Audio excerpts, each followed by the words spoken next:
Alhamdulillah, Alhamdulillahi Rabbil Alameen, Wassalatu wassalamu ala man la nabiyya ba'dahu wa ala alihi wa sahbihi ajma'een. Amma ba'd, a'udhu billahi minash shaitanir rajeem. Bismillahir rahmanir rahim. وَإِذْ قَالَ رَبُّكَ لِلْمَلَائِكَةِ إِنِّي جَاعِلٌ فِي الْأَرْضِ خَلِيفَةً صدق الله مولانا العلي العظيم.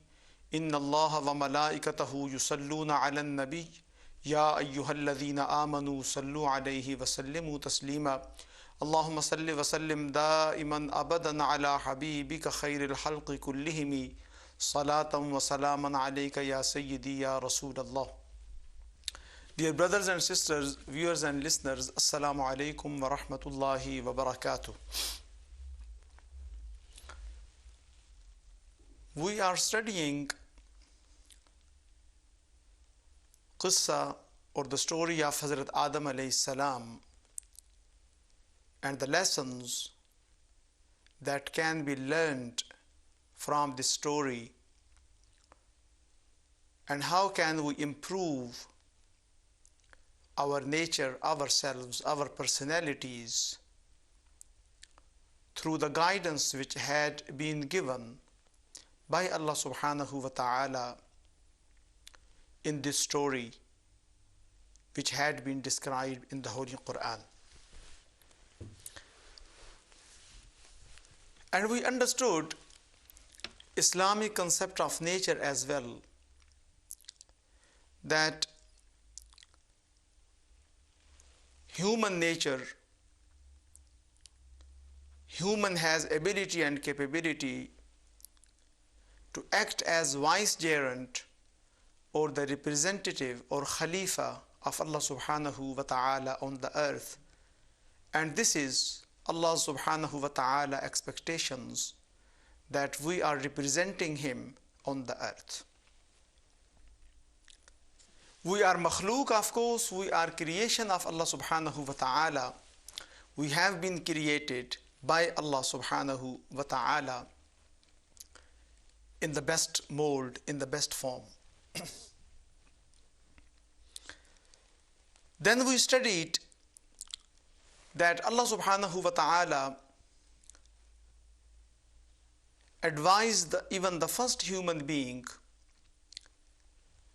that the real peace or the real comfort or the real satisfaction can be attained only by obeying guidance of Allah subhanahu wa ta'ala.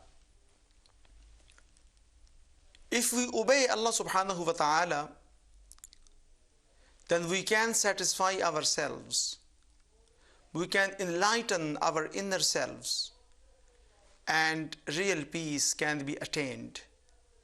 But my dear brothers and sisters, this is a sort of experience thing. This requires experiment. It's not the thing what we can just describe, or we can just discuss, or we can just debate on, or we can just convey. This requires experience.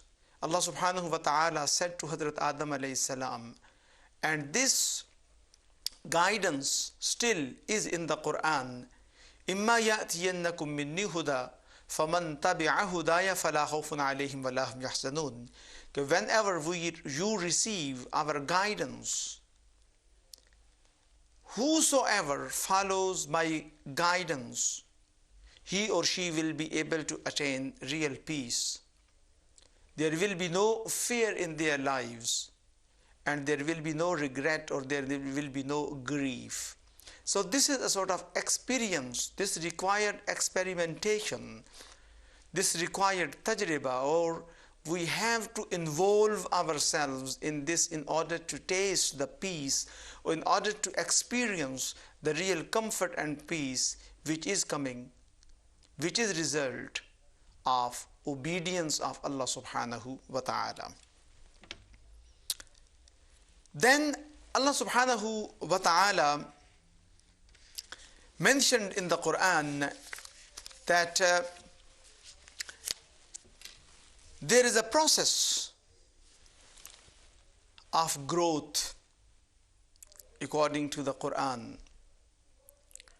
It is a proper process through which we can improve our personalities, or we can mold ourselves in order to attain benefits from the guidance of Allah subhanahu wa ta'ala. This is the proper process. Allah subhanahu wa ta'ala mentioned in the Quran, and He guided Hazrat Adam alayhi salam. He told him, He advised him that don't go towards that particular tree. Don't go the environment which can attract your nature, which can attract you, and you might forget the order of Allah subhanahu wa ta'ala. So this is the process, this is the guidance, of course, but there is a proper process as well. And Allah subhanahu wa ta'ala told that be aware of your enemy. Shaitan is your enemy. So if we like to improve ourselves, develop our personality, then there is a specific Islamic based process which should be considered, which should be taken into account when we are going to improve ourselves, when we are going to obey Allah subhanahu wa ta'ala, when we are going to obey the order of Allah subhanahu wa ta'ala. We need to improve some of our qualities, and it requires itself a sort of process as well. اپنے ان دروس میں ہم یہ سمجھ رہے ہیں کہ ہماری فطرت کیا ہے، اور اس فطرت کو کس طریقہ سے اللہ کی ہدایت کے مطابق نشو و نما دیا جا سکتا ہے، اس کی ترقی، اس کا ارتقاء اللہ رب العزت کی ہدایت کی روشنی میں کس طریقہ سے ممکن ہے۔ اس حوالے سے ہم نے پہلے انسان حضرت آدم علیہ السلام کا قصہ جس طریقہ سے کہ قرآن حکیم میں بیان ہوا ہے، اس کو ملحوظ خاطر رکھا، اس پر فوکس کیا اور سمجھنے کی کوشش کی کہ کس طریقہ سے ہم اپنے آپ کو سمجھ سکتے ہیں، اپنی فطرت کے پنہاں پہلو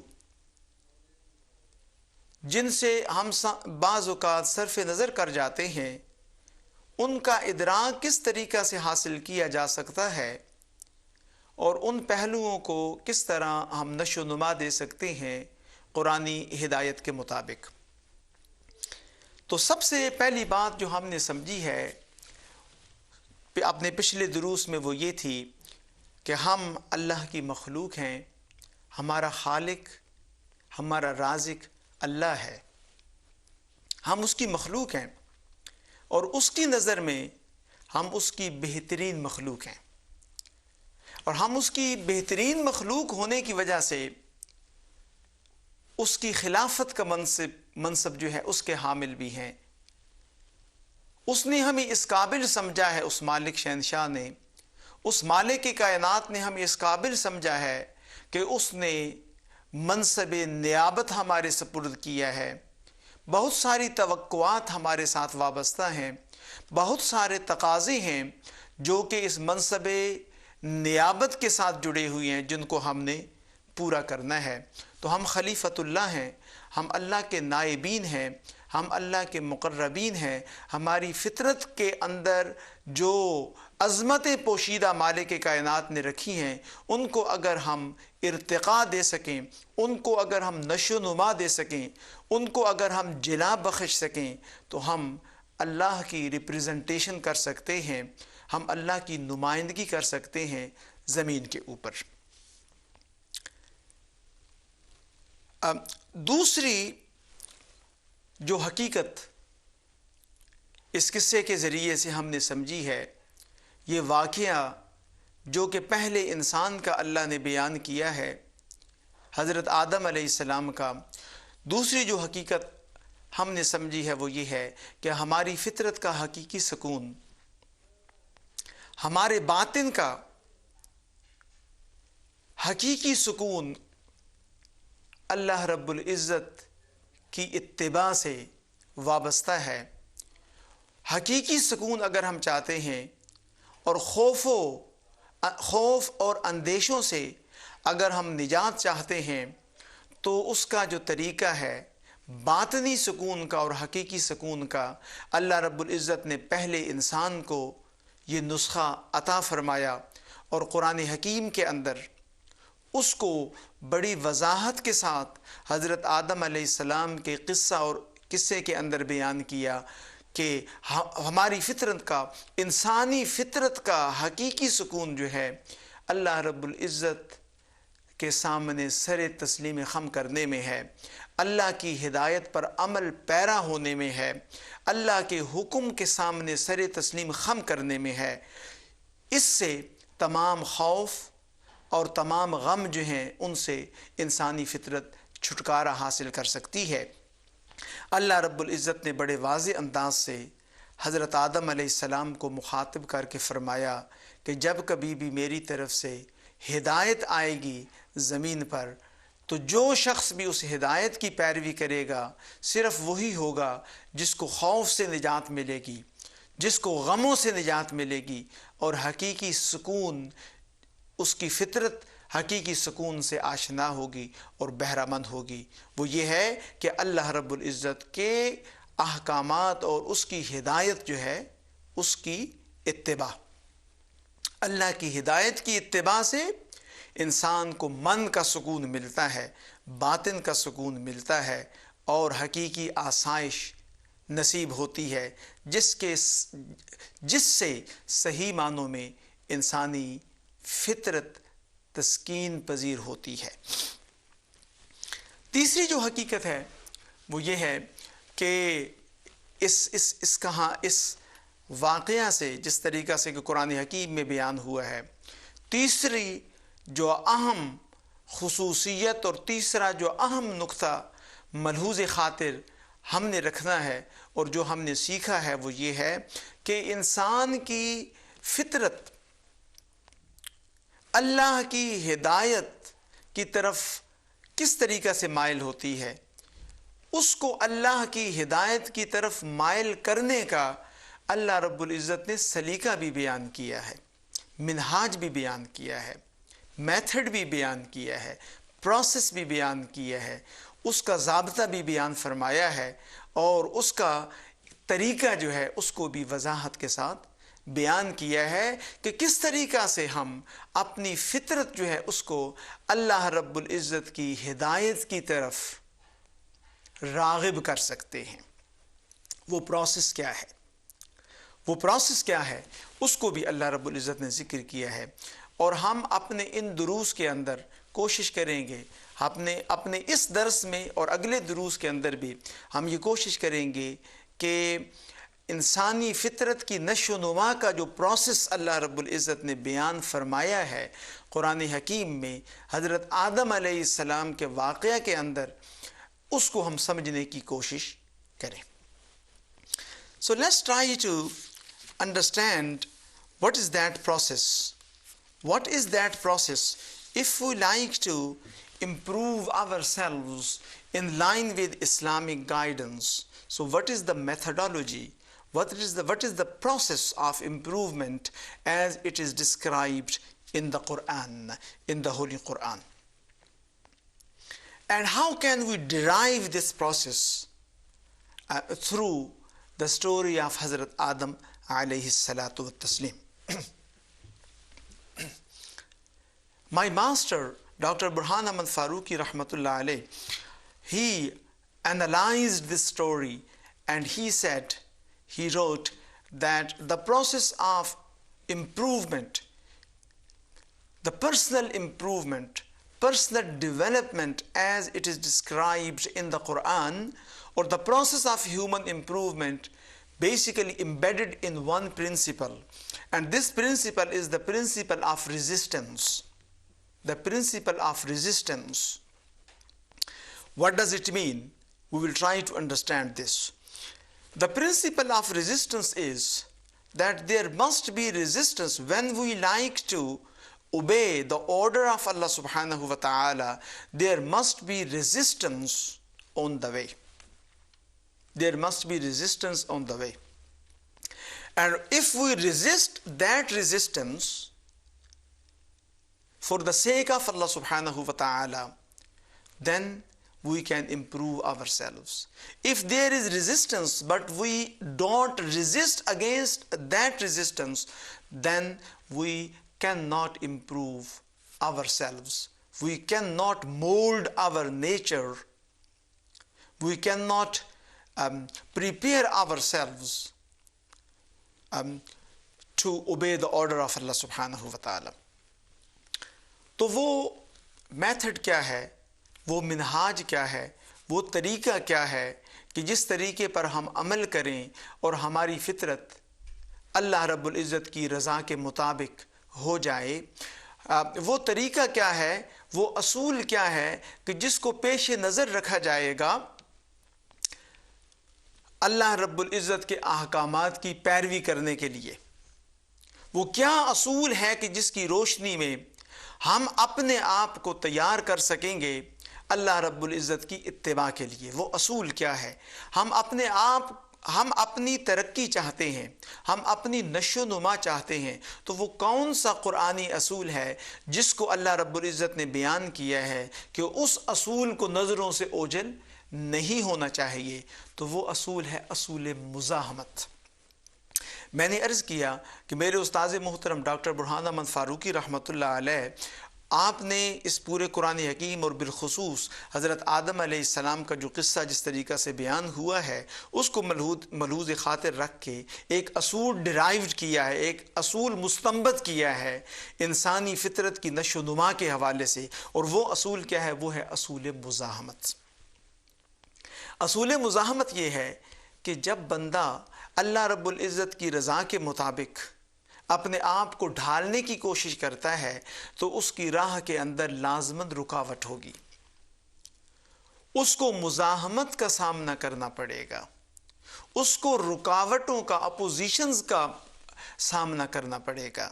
وہ مزاحمت نفس کی طرف سے بھی ہو سکتی ہے اور وہ مزاحمت شیطان کی طرف سے بھی ہو سکتی ہے. وہ مزاحمت باہر کے ماحول کی طرف سے بھی ہو سکتی ہے اور وہ مزاحمت اپنی کج فکری کی طرف سے بھی ہو سکتی ہے. مزاحمت کا ہونا ضروری ہے. جب مزاحمت ہوگی تو اس مزاحمت کی جب مزاحمت کی جائے گی، اس مزاحمت کی جب مزاحمت کی جائے گی تو انسان کی خوابیدہ قوتیں جو ہیں وہ بیدار ہوں گی اور انسان اللہ کی راہ پر چلنے کے قابل ہو سکے گا. اگر باطل کی طرف سے جو مزاحمت ہے، خواہ وہ خارج کی طرف سے ہو خواہ وہ باطن کی طرف سے ہو، اگر اس مزاحمت کی مزاحمت نہیں کی گئی، اگر اس کا توڑ نہیں کیا گیا، اگر اس کا جواب نہیں دیا گیا، اللہ کی محبت سے سرشار ہو کر جذبہ محبت الہیہ میں معمور ہو کے اگر خواہش کو چھوڑا نہیں گیا، خواہش کی مزاحمت نہیں کی گئی بندے کی طرف سے، تو پھر ارتقاء نہیں ہوگا.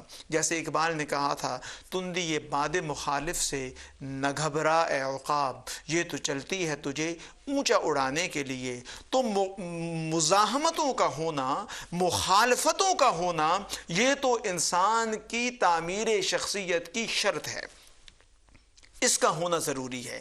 اللہ پاک نے ارشاد فرمایا وَكَذَلِكَ جَعَلْنَا لِكُلِّ نَبِيٍّ عَدُوًّا مِّنَ الْمُجْرِمِينَ، کہ ہم نے مجرموں میں سے ہر نبی کا دشمن پیدا کیا ہے. تو وہ مزاحمت جب دشمن کرتا ہے اور پیغمبر اس مزاحمت کی مزاحمت کرتا ہے اور پیغمبرانہ گروہ، پیغمبر کے متبعین ان مخالفین کا جب مقابلہ کرتے ہیں، خواہ وہ مخالف دشمن باہر ہو اور خواہ اندر جو انسان کا نفس ہے وہ ہو، جب اس کا مقابلہ، جب اس کی مزاحمت کی جاتی ہے تو پھر ارتقاء ہوتا ہے، پھر جذبے زندہ ہوتے ہیں، پھر فکر پروان چڑھتی ہے، پھر خوابیدہ قوتوں کو جلا ملتی ہے اور وہ بیدار ہو جاتی ہیں۔ اگر اس مزاحمت کی مزاحمت نہ کی جائے تو پھر انسان کی ترقی نہیں ہو سکتی۔ تو یہی اصول بیان کیا گیا پورے قصہ آدم علیہ السلام میں۔ سب سے پہلے اللہ رب العزت حضرت آدم علیہ السلام کو تخلیق کرنا چاہتا ہے۔ فرشتوں کو اللہ رب العزت ارشاد فرماتا ہے کہ میں اپنا نائب بنانے والا ہوں، تو کیا ہوتا ہے؟ فرشتوں کی طرف سے مزاحمت ہوتی ہے، اور اس مزاحمت حضرت آدم علیہ السلام کے ذریعے اللہ رب العزت کرواتے ہیں۔ اور جب علم کی برتری ثابت ہوتی ہے، حضرت آدم علیہ السلام کی فطرت کے پنہاں پہلوؤں کو جب اجاگر کیے جاتا ہے تو اس مزاحمت سے کیا ہوتا ہے؟ فرشتوں کو سجدہ کرنا